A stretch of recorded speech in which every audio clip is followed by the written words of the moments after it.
ये बातें हैं साल 1980 की। एक जवान लड़का, नाम था हर्षद मेहता, पहली बार बॉम्बे स्टॉक एक्सचेंज का दरवाज़ा खोलता है। उस दिन उसके दिल में बस एक ही चीज़ थी, मौका।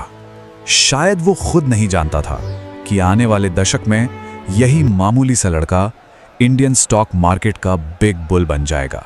ये कहानी है भारत के सबसे बड़े फाइनेंशियल स्कैंडल्स में से एक की। ये कहानी है हर्षद मेहता के उदय और पतन की।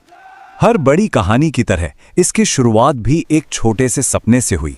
एक ऐसा सपना जो मुंबई की भीड़ और भारत की बदलती उम्मीदों के बीच पला बढ़ा। हर्षद की कहानी शुरू होती है रायपुर से। साल था 1973। सिर्फ 18 साल की उम्र में वो अपने परिवार के साथ सपनों के शहर मुंबई चला आया। यहाँ लाला लाजपत राय कॉलेज में दाखिला तो लिया, लेकिन गुजारे के लिए छोटे मोटे काम भी करने पड़े। कभी प्लास्टिक का स्क्रैप बेचा तो कभी सीमेंट की ट्रेडिंग की। पढ़ाई पूरी होने के बाद न्यू इंडिया इंश्योरेंस में क्लर्क की नौकरी मिली। तनख्वाह महज 660 रुपए। लेकिन उसकी मंजिल कहीं और थी। वो एक ऐसा दौर था जब भारत आर्थिक उदारीकरण की दहलीज पर खड़ा था। हवा में एक नई उम्मीद थी, एक नई बेचैनी थी। और इसी माहौल में हर्षद ने फैसला किया कि वो स्टॉक मार्केट में अपनी किस्मत आजमाएगा। यहीं से बाजार के बाजीगर का जन्म हुआ। उस जमाने में बीएसई में ट्रेडिंग हाथों से होती थी। एक शोरगुल भरा माहौल, जिसे ओपन आउटक्राई सिस्टम कहते थे। कड़ी मशक्कत के बाद हर्षद को एक जॉबर का बैज तो मिल गया, लेकिन पहला ही दिन बेहद बुरा साबित हुआ। पूरे 2000 रुपए का नुकसान। पर वो हार मानने वालों में से नहीं था। तो उसने सीखा, अभ्यास किया और देखते ही देखते वो बाजार के सबसे माहिर जॉबर्स में से एक बन गया। उसे एक बात समझ आ गई थी कि असली पैसा अंदर की जानकारी से बनता है। उसने यूनियन नेताओं से लेकर फैक्ट्री मैनेजरों तक अपना एक नेटवर्क बना लिया। अब वो प्रोडक्शन के आंकड़ों और इंडस्ट्रियल खबरों पर ट्रेड करने लगा था। यहां तक कि उसने पंप एंड डंप जैसी रणनीतियों का भी इस्तेमाल शुरू कर दिया, यानी शेयर खरीदकर कीमतें बढ़ाना और फिर ऊंचे दाम पर बेचना। लेकिन फिर आया 18 मार्च 1982, यानी ब्लैक थर्सडे। उस दिन बाजार बुरी तरह क्रैश हो गया। हर्षद को इतना नुकसान हुआ कि ब्रोकर्स का पैसा चुकाने के लिए उसे अपनी पत्नी के गहने तक गिरवी रखने पड़े। पर यह अंत नहीं था। उसने हार नहीं मानी और इस बार अपने खुद की broking firm grow more consultants के साथ वापसी की। और यहां से हर्षद का दांव और भी बड़ा हो गया।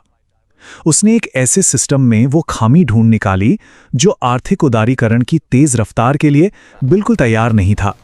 और यही खामी उसे स्टॉक मार्केट का बेताज बादशाह, द बिग बुल, बनाने वाली थी।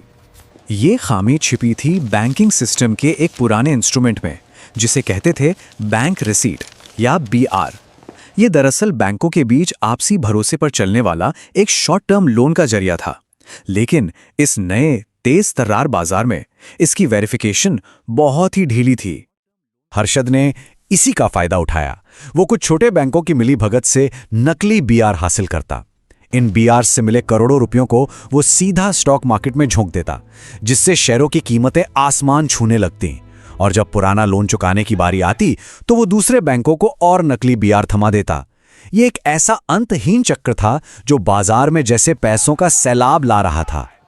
अब जरा इस रणनीति का असर देखिए। साल 1990 में जब भारत की अर्थव्यवस्था बस खुलनी शुरू ही हुई थी, सेंसेक्स करीब 800 पॉइंट्स पर था और अप्रैल 1992 तक ये आंकड़ा 4500 के पार पहुंच गया। सोचिए, सिर्फ 2 सालों में एक ऐसा उछाल जिसकी किसी ने कल्पना भी नहीं की थी। और इसके पीछे हाथ था बिग बुल का। इस दौरान हर्षद की दुनिया पूरी तरह बदल चुकी थी। 15,000 स्क्वायर फीट का आलीशान घर, लग्जरी कारों का एक लंबा काफिला और मीडिया में गूंजता एक नाम, द बिग बुल। वो जैसे नए भारत की आर्थिक महत्वाकांक्षा का चेहरा बन गया था।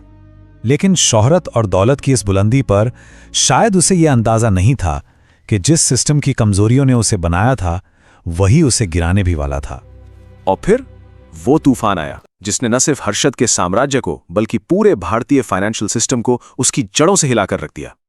सब कुछ शुरू हुआ दिसंबर 1991 में। हर्षद ने एसबीआई से 500 करोड़ का लोन तो उठा लिया, लेकिन इस बार वो जरूरी नकली बीआर नहीं दे पाया। फिर आई 23 अप्रैल 1992 की तारीख, जब पत्रकार सुचेता दलाल ने टाइम्स ऑफ इंडिया में इस पूरे घोटाले का पर्दाफाश कर दिया। बस फिर क्या था, देश में जैसे भूचाल आ गया। संसद में बहस छिड़ी, सीबीआई और आरबीआई की जांच शुरू हुई और 4 जून 1992 को हर्षद और उसके भाई को गिरफ्तार कर लिया गया। कहानी का अंत हुआ दिसंबर 2001 में, जब 47 साल की उम्र में पुलिस हिरासत में ही उसकी मौत हो गई। आज भी हर्षद मेहता की कहानी अपने पीछे एक ऐसी विवादास्पद विरासत छोड़ गई है जिस पर बहस आज तक जारी है। एक तरफ कुछ लोग उसे एक स्कैमस्टर मानते हैं, एक धोखेबाज जिसने सिर्फ अपने फायदे के लिए बाजार से खिलवाड़ किया। तो वहीं दूसरी तरफ कुछ का यह भी मानना है कि वो तो सिस्टम का शिकार था, जिसे उन तरीकों के लिए निशाना बनाया गया जो उस दौर में आम बात थी। उसने तो बस उस खेल को एक नए लेवल पर पहुंचा दिया था। सच्चाई शायद इन दोनों के बीच कहीं है। ये कहानी महत्वाकांक्षा, लालच और इनोवेशन का एक जटिल मिश्रण है, और साथ ही ये कहानी है एक ऐसी सिस्टम की कमजोरियों की जो इतने बड़े बदलाव के लिए तैयार ही नहीं था। आखिरकार ये कहानी सिर्फ एक इंसान की नहीं है, ये कहानी है उस दौर की जब भारत एक नई आर्थिक दिशा पकड़ रहा था। ये उन संस्थागत कमजोरियों की कहानी है जो तेज विकास की चकाचौंध में कहीं नजरअंदाज हो गई थी। और ये हमें आज भी सोचने पे मजबूर करती है कि जब कोई देश तेजी से तरक्की करता है तो विकास की रफ्तार और नियमों की मजबूती के बीच संतुलन कैसे बनाया जाए। रिस्क मैनेजमेंट, ट्रांसपेरेंसी और जवाबदेही के बारे में इस पूरे मामले से क्या सबक सीखा जा सकता है ताकि भविष्य में ऐसे संकटों को रोका जा सके।